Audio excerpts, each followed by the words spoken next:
2025 has been a year of high highs and low lows for LEGO, with one of those low lows ironically being the high prices of nearly every set released this year. So in this video, I want to take a trip around the globe of LEGO themes, discussing some of the most overpriced sets from this year to see whether this has truly been an unprecedented year of LEGO for all the wrong reasons. So what's up LEGO fans, it's LEGO Man Cam, and first let's take a step back to the beginning of the year, all the way to January, where a smaller wave of LEGO Star Wars sets were released, with one of them being Ahsoka's Jedi Interceptor. Traditionally, the smaller Starship LEGO Star Wars sets have sat at around $30, and with this looking to offer nothing out of the ordinary other than maybe an extra minifigure, it's surprisingly retailed for a whopping $45. For this reason specifically, I still haven't picked up the set. The set has a decent build, don't get me wrong, and I'll have to get it in person to see whether I like the new cockpit piece, but for me right now, LEGO can keep this one on their shelves until it's at least 40% off. Unfortunately, this set seemed to set a precedent for what was to come for LEGO Star Wars this year, but now let's flip over to the LEGO Marvel theme, with this being a larger set retailing for $100, that being the Civil War Airport Battle. While the older version of this set has a few things going for it, this model just does not excite me, let alone the abhorrent asking price. The minifigures are lackluster,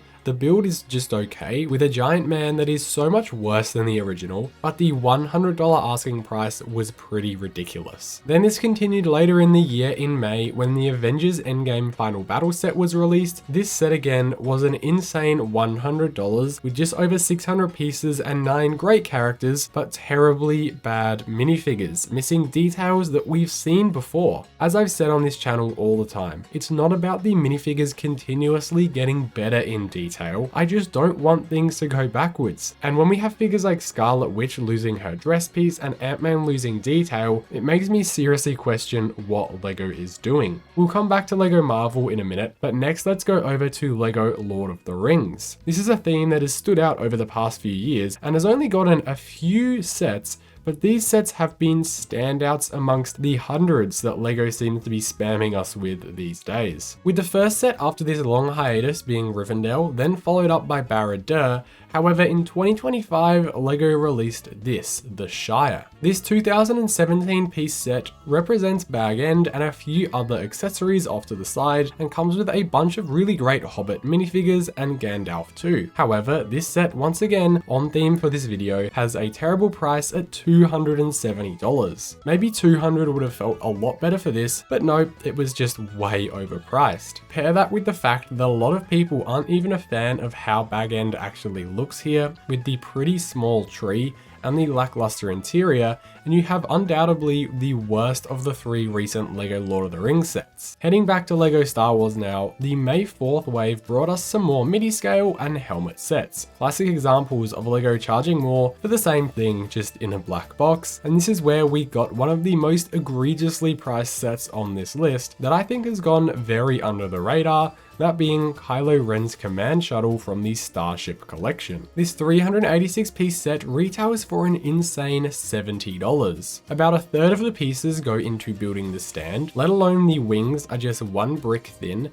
and the main body of the ship isn't too much bigger either. Don't get me wrong, this looks like a really nice set, and I was happy to see some sequel trilogy love in what was meant to be the 10th anniversary for The Force Awakens, but ultimately this set just comes across as incredibly overpriced, standing out amongst an already saturated set pool of overpriced LEGO Star Wars sets. Now that we've looked at a number of sets from licensed themes, I want to look at a few unlicensed sets from some original LEGO themes, since despite the prices on these sets generally being better, there are still some pretty bad outliers. First, with Ninjago, we have the Ninja Combat Vehicle, released in the second half of 2025. With 6 awesome minifigures and 561 pieces, you'd expect this to be maybe $60, maybe $70. But no, this is actually $100, following the trend set last year of any combination Ninjago vehicle just having the craziest of prices. You get Frack in this set, which is really great. I really want to grab that minifigure soon. However, I just cannot recommend you buy this set unless you find it at maybe 40% off.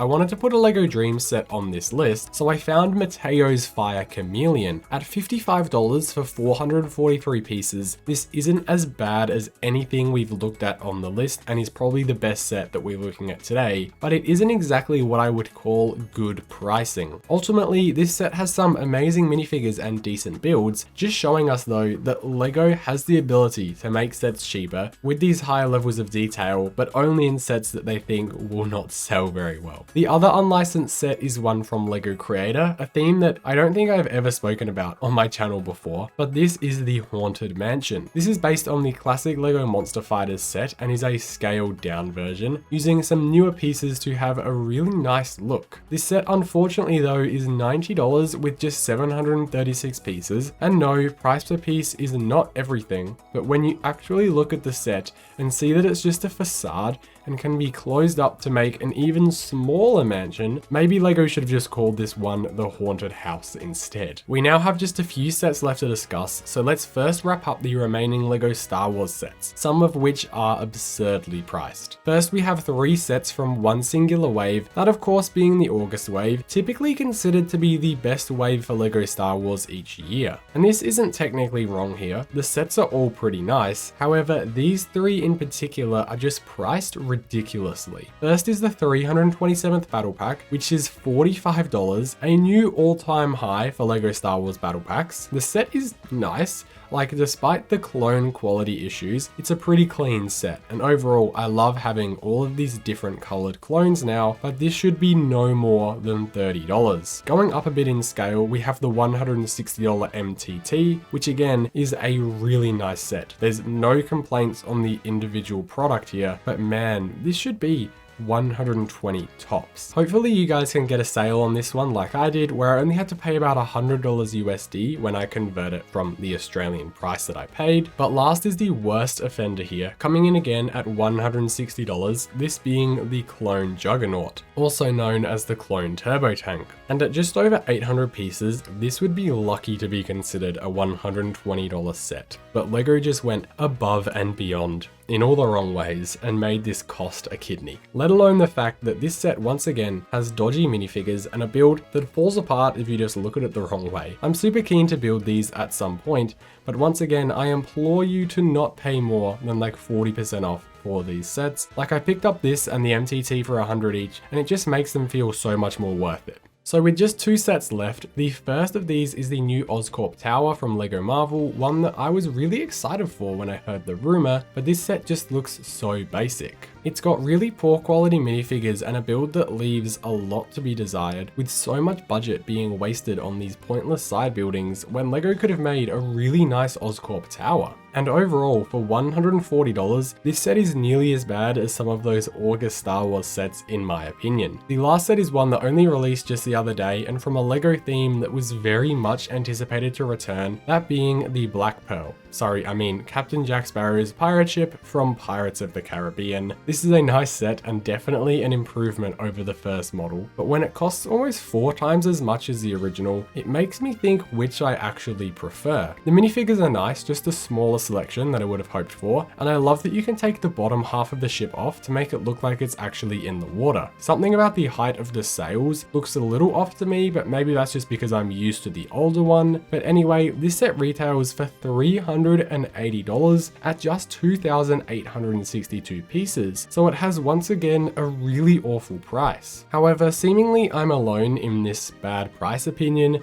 as the set has already gone on back order on lego.com, so I guess people are happy spending this price for it. So has this year been a really bad priced year for LEGO? Absolutely. There have been so many great sets, and I mean genuinely great sets, but these prices are rapidly getting out of hand. And yes, I know that LEGO has always been expensive, but this year just feels worse. Like almost every month there's a new contender for worst priced set of the year. With that being said, what do you think is the worst priced set of the year? Make sure to let me know in the comments, and please subscribe if you enjoyed the video, and I'll see you in the next one.